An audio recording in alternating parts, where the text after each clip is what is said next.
Es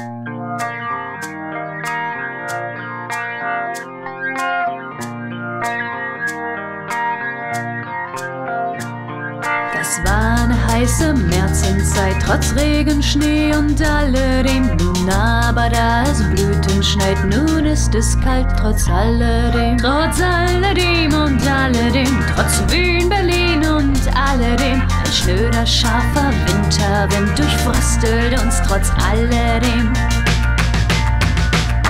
Die Waffen, die der Sieg uns gab, der Sieg des Rechts trotz alledem, die nimmt man sacht uns wieder ab, samt Kraut und Lot und alledem.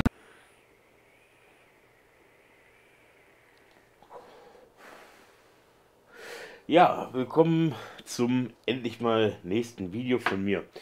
Es hat lange gedauert, bis ich dafür Zeit gefunden habe, wie ich euch ja auch schon angekündigt habe. Ist bei mir auf der Arbeit eine Menge Stress gerade los. Und ja, so hatte ich natürlich wenig Zeit, hier mich um Videos zu kümmern. Habe eigentlich die Zeit genutzt, um mich doch mal intensiv mit den Toneinstellungen meines Mikrofons zu beschäftigen. Das war ja beim letzten Video nicht ganz so glücklich. Ist halt für mich ein absolutes Neuland. Ihr habt mir da mit euren Kommentaren auch sehr geholfen. Genauso wie mich der Udo nochmal ins Gebet genommen hat und wir das Ganze nochmal ein bisschen perfektioniert haben. Es sollte also jetzt diesmal ohne irgendwelche Unterbrechungen im Ton ablaufen. Ja, also ist bei mir auch Learning by Doing. Worum soll es in diesem Video gehen? Es geht um die neuen Produkte, die mir Coilmaster für diese Review zur Verfügung gestellt hat. Der hat mir zum einen die Coilmaster Tweezers. Ja, das sind solche Pinzetten mit Kunststoff, in dem Fall eher Porzellanköpfen vorne oder ja, Kneifern und gleichzeitig diesen speziell geformten Kunststoffgriff, der dafür da ist, um Verdampfer, die verkantet sind, besser öffnen zu können. Dazu zeige ich euch gleich was in dem Video. Und des Weiteren haben die mir dies hier geschickt. Das ist die Edelstahl-Liquidflasche von denen. Ich zeige die einmal kurz hier ins Video. Aber da werden wir dann gleich en Detail dran gehen, was die kann, was sie eventuell nicht kann und vor allen Dingen, inwieweit es sich dabei wieder um eine Art Luxusdampferprodukt handelt oder um eine tatsächliche Notwendigkeit. Ja, ob man sowas wirklich dringend braucht, um vernünftig dampfen zu können. Gut, dann will ich euch hier auch nicht länger aufhalten. Wir werden das jetzt so machen, ich werde einfach mal einen Verdampfer wickeln. Und zwar habe ich mich da für den Serpent entschieden. Ja, den werde ich also jetzt gleich nochmal im Video für euch mit einer neuen Wicklung ausstatten. Und dann seht ihr sozusagen, wie man diese Flasche gut einsetzen kann, wie man auch diese Tweezers einsetzen kann. Und danach gibt es dann wie immer mein Fazit. Ihr kennt das Programm. In diesem Sinne, bis gleich. Ja, willkommen in der Detailansicht. Ihr seht, ihr habt hier die Sachen liegen, die ich soweit vorstellen will, beziehungsweise unser kleines Testobjekt, der Serpent, auf den 512er Tab, wie immer für Videos. Gut, ich will euch erstmal hier eine Funktion dieser Tweezers vorstellen. Das Ganze findet ihr hier in so einer einfachen Blisterverpackung, die auch sehr gut aufgeht. Ja, das ist ja nicht selbstverständlich bei Tweezern, bei Blisterverpackungen, dass man die so einfach öffnen kann. Hier steht mal ganz kurz gezeigt, was man alles anstellen kann. So, dann legen wir das hier mal zur Seite. So, das will ich jetzt mit euch einfach mal zeigen. Ihr kennt das ja sicherlich aus leidvoller Erfahrung schon mal, dass diese Feingewinde, die Verdampfer zusammenhalten, verkanten. Und da kann euch dieses helfen, indem ihr das hier drüber setzt und damit schon mal so einen Punkt habt, mit dem ihr mehr Kraft auf Teil des Verdampfers ausüben könnt.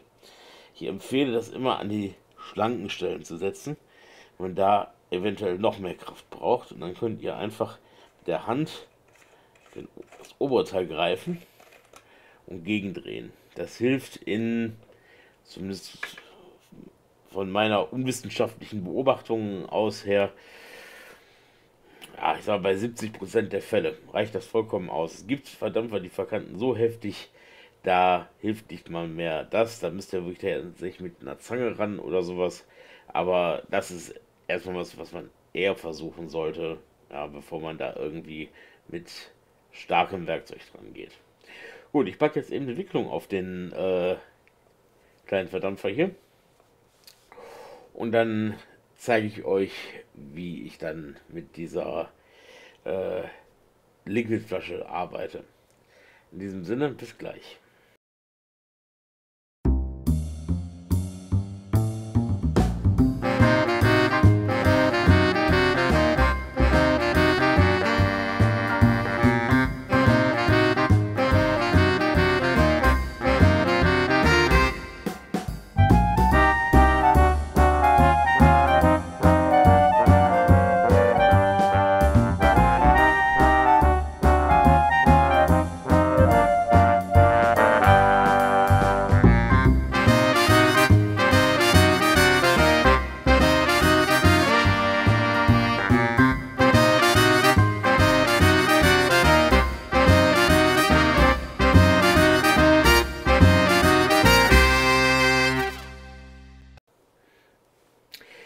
Ja, das war es dann auch schon mit der Entwicklung. Die liegt jetzt bei etwa 0,5 Ohm und muss natürlich jetzt noch eben ausgeglüht werden. Und da kommt halt die zweite Funktion dieser Tweezers, ja, einfach das Bearbeiten der glühenden Coil mit diesen Porzellan Spitzen. So, ich schalte das Ding auf Burn. Dann wollen wir den mal vorsichtig ausglühen.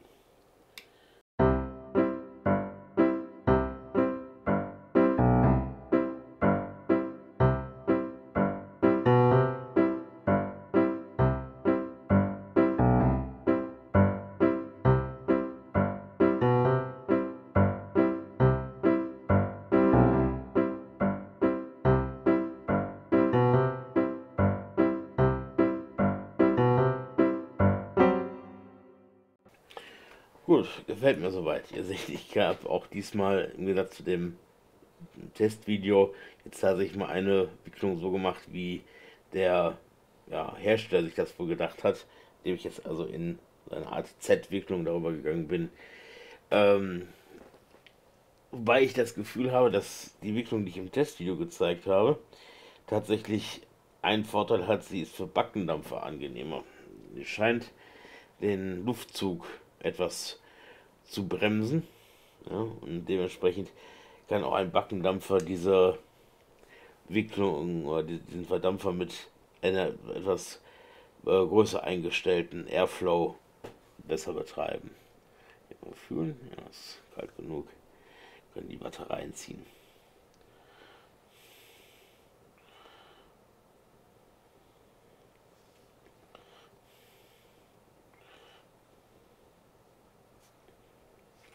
Auch hier könnt ihr, wenn ihr natürlich wollt, die Tweezers benutzen. Packt das hier und zieht das Ganze so in Form. So, mal eben die Schere für die Watte.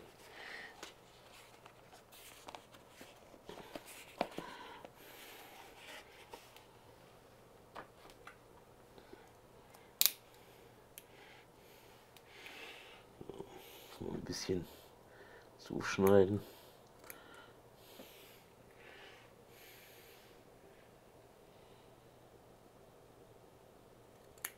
Das ist grob. So. Mit den Tweezers können wir jetzt eigentlich nicht mehr weiter anfangen. Die lege ich mal zur Seite. Und dafür kommen wir jetzt zu unserer Liquidflasche. Die ganze kommt hier in so einer Pappverpackung, die ein bisschen an gewisse Spirituosen erinnert. Dann zieht man das Ganze raus und bekommt ein Säckchen. Kunst zusammen zu Sack oder so ist das, glaube ich. So, dann können wir das hier rausnehmen. Und da ist die Liquidflasche.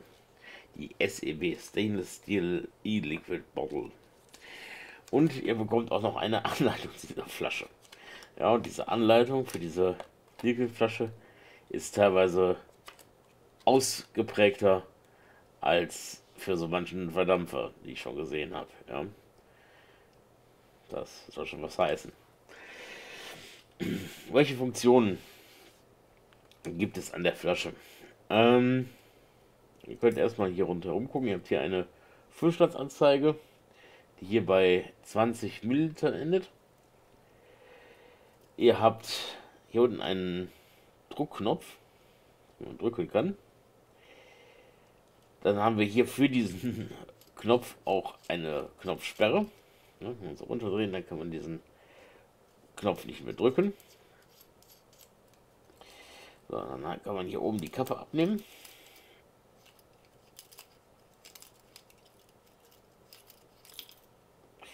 Und ihr seht, hier ist einfach die Auslassspitze, wie auch immer.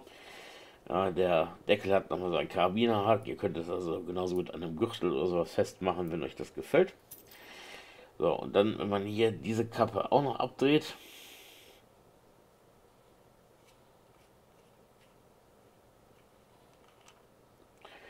könnt ihr hier ins Innere der Flasche gucken. Da kommt euer Liquid rein. Wir drehen das Ganze wieder zu. Ja, und so funktioniert also diese Flasche. Wenn ihr das Ganze einfach so haltet, passiert erstmal gar nichts. Ihr müsst hier oben diesen Knopf drücken, um das Liquid rausfließen zu lassen. Dieser Knopf pumpt sozusagen das Liquid raus. Und ihr könnt das sehr gut steuern mit der Kraft, die ihr auf diesen Knopf ausübt. Ja? Je mehr Kraft, desto mehr Liquid fließt. Das bedeutet also bei Anfeuchten von Watte zum Beispiel, wo man eher so ein bisschen kontrolliert Liquid abgeben möchte, macht man das mit wenig Druck und viel Bewegung.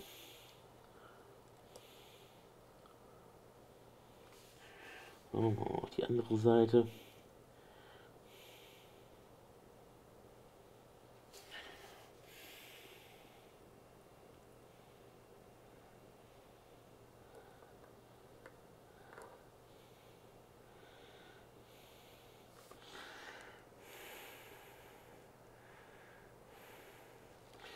So. Gut. Damit haben wir jetzt die Watte soweit fertig benetzt. Ich baue das Ganze jetzt eben mal auf Kamera zusammen und dann zeige ich euch mal, wie man dann sozusagen mit dem Ding richtig einen Tank auffüllt. Bis gleich. So, da habe ich jetzt schon mal alles weit zusammengebaut, Liquid Control zugedreht und so weiter. Und jetzt wollen wir die ganze Geschichte befüllen. Ihr seht, ich habe hier oben schon den Tankdeckel abgenommen und werde jetzt halt mit dieser Flasche den Verdampfer füllen. Ich platziere dazu diese sehr dünne Nadel hier in die Fülllöcher. Das ist natürlich hier jetzt gerade etwas, was man eigentlich kaum braucht. Ja, aber gerade bei so Verdampfern, die nur sehr kleine Liquidlöcher haben, Cartomizer, der Change fällt mir ein, der ist da auch nicht gerade der größte. Da bietet sich schon so eine dünne Liquid-Öffnung in der Flasche an. So, und ihr seht, wenn ich jetzt hier kräftig drücke, dann pumpe ich so richtig schön das Liquid in den Verdampfer rein, so, bis alles raus und der Verdampfer soweit gefüllt ist. Dann nur noch der Deckel da drauf.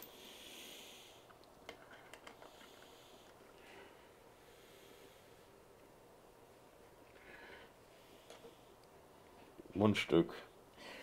Und die Sache ist fertig. Ja, jetzt nochmal die Einzelbetrachtung von dieser Flasche. Also die Gewinde sind alle sehr schön gängig. Ja, da hakt nichts, da klemmt nichts, da rasselt nichts. Der Karabinerhaken hier vorne dran ist, naja, manchmal beim Auf- und Zudrehen von der Kappe ein bisschen, ja, das hängt ja immer irgendwie in den Fingern drin. Aber gut, irgendwo muss der ja hin. Ich hätte mir da vielleicht eine Kette eher dran gewünscht, statt eines einzelnen Keyrings, der ja hier dran ist. Aber gut, das ist von der Verarbeitung her gesehen wieder Jammern auf höchstem Niveau. Ja, also von der Verarbeitung her sehe ich hier nichts, was irgendwie ein Mangel wäre. Ja, die Skala ist gut gearbeitet, die ganzen Gravuren sind schön. Überall da, wo man wirklich drehen muss, da sind diese äh, Notches drin, ne? Also diese Schraffuren, um das Material aufzurauen, dass man es gut greifen kann. Und das Ganze macht halt einen sehr äh, haltbaren Eindruck. Ja? Also halt alles Edelstahl. Ähm, gut, das Glas natürlich nicht, aber das Ganze wirkt halt so, als könnte man damit durchaus sehr rabiat umgehen, ohne dass da irgendwas passiert. Gut, das war jetzt zu den einfachen Details und meinen Betrachtungen. Was ich von den beiden Produkten halte und so weiter, kommt wie immer jetzt gleich in der äh, Außenansicht. In diesem Sinne, bis gleich. Alles klar, da sind wir auch schon wieder mit meinen Fazits zu den beiden Produkten. Fangen wir mal mit den Tweezers an. Ja, jeder, der irgendwie Verdampfer selber wickelt, sollte irgendwie sowas in der Richtung haben. Muss jetzt nicht unbedingt dieses Ding hier sein, ja, aber irgendwelche pinzettenartigen Gegenstände mit nicht leitenden und hitzebeständigen Spitzen sollte man auf jeden Fall dabei haben. Und ich sag mal so, die Dinger sind nicht unbedingt schlecht. Ja, auch hier diese äh, ja, Öffnungshilfe, drücken wir es mal so aus, kann durchaus helfen. Ist eine gute Alternative, wenn ihr versuchen wollt, euren Verdampfer zu öffnen, ohne ihn zu verkratzen. Wie gesagt, ihr kriegt das auch sicherlich mit ein paar ordentlichen Zangen hin. Im Zweifelsfall werdet ihr die auch brauchen, je nachdem, wie verklemmt dieser Verdampfer mal ist. Da gibt es einige, die können wirklich ganz übel klemmen. Aber bevor man da halt rabiat wird und sich den Verdampfer zerkratzt, kann man das erstmal damit versuchen. Das hilft sehr. Auf der Homepage von Coilmaster werden die Dinger für 9 Euro angeboten.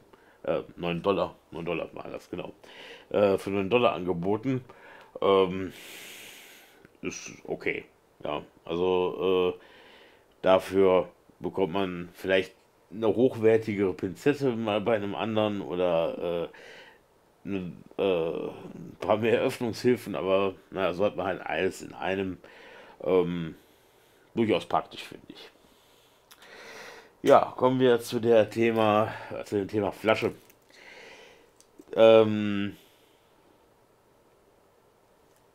Wie gesagt, von der Verarbeitung her kann man wieder überhaupt nicht meckern. Da hat sich Coinmaster wieder keine Blöße gegeben. Äh, Preis bei Coinmaster 30 Dollar. In Deutschland habe ich mir ein paar Shops angeguckt. Da lag so der Preis zwischen 20 und 30 Euro für diese Flasche. Ist natürlich ein stolzer Preis für so eine Flasche, finde ich. Ich sag mal so, ich hätte es mir nur gekauft, würde es mir nur selber kaufen, wenn ich mit meinen üblichen Glasflaschen, die ich ja sonst immer verwende, nicht zurechtkäme. Ja, wenn mir Flaschen in den Klamotten kaputt gehen, wenn ich damit meinen Verdampfer nicht füllen könnte, ja, wenn das alles zusammenkäme, würde ich diese 30 Euro vielleicht dafür springen lassen. Ähm, Sonst könnte ich mir dafür auch ein paar andere Sachen vorstellen, die ich mir dafür kaufen könnte. Ähm, Eventuell ein befeuerter Dampfer, wenn der über solche Probleme schon mal geklagt hat und ich sage, hey, der hat bald Geburtstag, da könntest du mal ja, ein Geburtstagsgeschenk verspringen lassen, da würde ich das dann mal nehmen. Ja, also ich denke mal, das ist so für den bekannten Dampfer von nebenan, den man schon mal irgendwie zu Geburtstag oder Weihnachten tun will oder sowas, kann ich mir halt auch noch vorstellen. Ja, aber ich bin jetzt nicht der große Outdoor-Typ oder sowas, der sowas dringend brauchen würde. Ähm, ja, also nice to have, aber auf gar keinen Fall wirklich notwendig. Das außer ihr hattet schon mal Unfälle mit irgendwelchen Liquidflaschen oder sowas und sucht danach eine Alternative, die sehr sicher ist. Weil das erscheint mir schon sehr sicher. Da tropft nichts, da läuft nichts aus, es geht nicht kaputt. Ja, und da im Zweifelsfall Angürtel dran oder sowas praktisch zum Mitnehmen. Ja, man kann halt auch ohne dampfen, aber das ist auch eine Sache, die möchte ich bei Coilmaster mittlerweile gar nicht mehr so wirklich kritisieren. Ähm, Sie bauen halt keinen wirklichen Verdampfer oder sowas, sondern kümmern sich halt um das Ganze drumherum. Und ist halt auch schön, dass da eine Firma das abdeckt äh, und uns mit kleinen anderen Dingen mal so ein bisschen das Dampferleben vereinfacht. Dementsprechend ähm, finde ich, macht schon Sinn, dass Coilmaster halt diese Sachen baut. Sagt er, jeder Einzelne muss dann entscheiden, inwieweit er oder sie da ein Produkt haben möchte und die Preise bezahlen möchte. Ja, dann war es das für dieses Video. Ich danke für eure Aufmerksamkeit und danke natürlich Coilmaster dafür, dass sie mir diese Produkte für die Review zur Verfügung gestellt haben. In diesem Sinne, man sieht sich.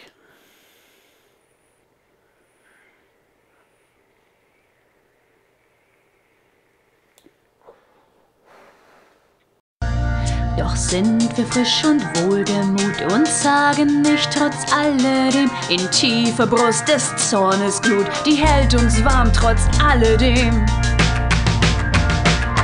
Trotz alledem und alledem, es gilt uns gleich trotz alledem, wir schütteln uns ein garstiger Wind, doch weiter nichts trotz alledem.